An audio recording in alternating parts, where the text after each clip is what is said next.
계속해서 대구 경북 소식 전해드리겠습니다. 구슬땀을 흘려 정성스레 키운 농작물을 수확하는 요즘 애써 수확한 농작물을 훔쳐가는 농작물 도둑들이 활개를 치고 있습니다. 가뜩이나 힘든 농심에 대못을 박는 못된 범죄 때문에 비상이 걸렸습니다. 한태현 기자가 보도합니다. 지난달 9일 새벽 3시쯤 예천군 개포면의 한 농가에 모자를 쓴 한 남자가 두리번거리며 들어오더니 창고로 다가갑니다. 5초 만에 문을 따고 창고에 들어간 남자는 30초 뒤 큰 포대를 어깨에 지고 사라집니다. 경찰에 잡힌 40살 신모 씨는 경북 북부 지역 농가 50여 군데를 돌며 농산물 5천만 원어치를 훔친 혐의를 받고 있습니다. 그러니까 항상 안에다 넣어놓고 문을 잠그고 그렇게 다니죠. 밖에 놔두면 못 믿어요, 요새요. 지난해 경북 지역에서 발생한 62건의 농산물 절도 사건 가운데 절반을 넘은 39건이 수확기인 9월부터 발생했습니다. 이렇게 수확이 잘 된 농산물이 도난당하는 사례가 해마다 늘어나고 있습니다. 농산물 절도가 늘어나는 이유는 농촌 지역이 방범에 취약하고 농산물이 바로 현금화되기 쉽기 때문입니다. 경찰은 특별 방범 활동에 돌입하고 순찰과 검문 검색을 강화하기로 했습니다. 우리 경찰에서는 발생해서 근거하는 것보다도 발생하기 전에 예방 위주로 우리가 치안 활동을 전개하고 있습니다. 애지중지 키운 농산물을 송두리째 훔쳐가는 절도짓이 가뜩이나 힘든 농민들을 더 힘들게 만들고 있습니다. MBC 뉴스 한태현입니다. 구미 시민과 함께하는 2014 삼성 나눔워킹 페스티벌이 삼성전자 스마트시티 운동장과 인동 도시숲길 등에서 시민 18,000여 명이 참가한 가운데 열렸습니다. 이번 행사는 걷기를 테마로 한 나눔축제로 시민 1인당 5,000원씩 낸 참가비 9천만 원과 삼성전자가 시민들이 낸 금액만큼 기금을 추가로 출연해 모은 1억 8천만 원이 구미 무료급식소 환경 개선과 운영 자금으로 경북사회복지공동모금회에 전달됐습니다. 대구문화방송은 짧은 동영상을 선호하는 현재 추세에 맞춰서 스토리가 있는 11초 영상 코너를 매주 토요일 이 시간에 방송하고 있는데요. 오늘은 봄도 아닌 9월에 복숭아꽃이 핀 이색 영상을 카메라에 담았습니다.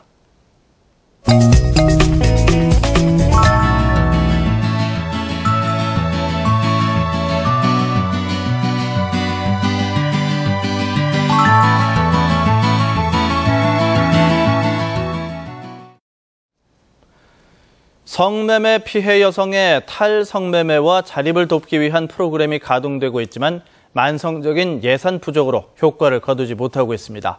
양관희 기자가 보도합니다. 대구의 대표적 성매매 집결지인 자갈마당 맞은편에 위치한 성매매 피해 여성 지원 상담소. 성매매의 악순환을 벗어나고 싶은 150여 명의 여성들이 지난해 이곳을 찾아 법률 의료 지원과 자격증 취득에 도움을 받아 10명이 새 직업을 찾아 성매매로부터 벗어났습니다. 10년 전에 제정된 성매매 방지 및 피해자 보호 등에 관한 법률에 따라 성매매업소를 떠나기를 원하는 여성은 3년 동안 760만 원의 예산으로 법률 의료 지원, 직업훈련, 치료회복 프로그램 등의 도움을 받을 수 있습니다. 하지만 대구 시내 상담소 2곳, 쉼터 등 지원시설 5곳, 자활센터 1곳 등 모두 8개 시설의 1년 예산이 2억 원에 불과해 성매매 피해 여성에게 제대로 된 지원을 하지 못하고 있습니다. 당장 필요한 생활비를 지원해주지 못하는 데다 공간이 부족해 다른 지역 쉼터로 가야 하는 경우도 있어 어쩔 수 없이 다시 성매매 현장으로 되돌아가는 경우가 적지 않습니다. 도와준다고 해서 나갔는데 오히려 도움은 안 되고 더 힘들어지니까 단기간 안에 고양이한테 가족은 있고 자발이냐 비자발이냐로 구분해 지원을 제한하는 것도 문제가 있다는 지적이 나오고 있습니다. 어느 순간을 딱 잘라서 그 사람이, 그 성매매 여성이 이것이 스스로 원한 거다, 원하지 않았다 이렇게 얘기할 수 없다는 거죠. 구매자만 처벌하는 법률을 다들 도입을 하고 있습니다. 이거는 지금 전 세계적인 흐름이에요. 지난 2012년 대구 8곳의 지원시설과 상담소에서 구조 지원을 받은 여성은 모두 639명, 다른 직업을 구해 성매매로부터 벗어난 여성은 124명이었습니다. MBC 뉴스 양관입니다. 오늘 오전 8시쯤 대구시 달서구 호림동의 한 아울렛 매장 버스 정류장에서 39살 이모 씨가 몰던 25톤 트럭이 승객을 하차시키기 위해 정차 중이던 시내버스를 뒤에서 들이받았습니다. 이 사고로 버스 운전자 60살 오모 씨와 버스에 타고 있던 27살 김모 씨 등 승객 11명 등 12명이 경상을 입고 이 가운데 5명이 병원에서 치료를 받았습니다. 경찰은 트럭 운전자 이모 씨가 운전 부주의로 사고를 낸 것으로 보고 정확한 사고 경위를 조사하고 있습니다. 오늘 오전 8시 반쯤 경북 포항시 연이읍 서만 큰다리 하부도로를 지나던 25톤 탱크로리 차량이 2.5m 높이 제한 철 구조물에 부딪혔습니다.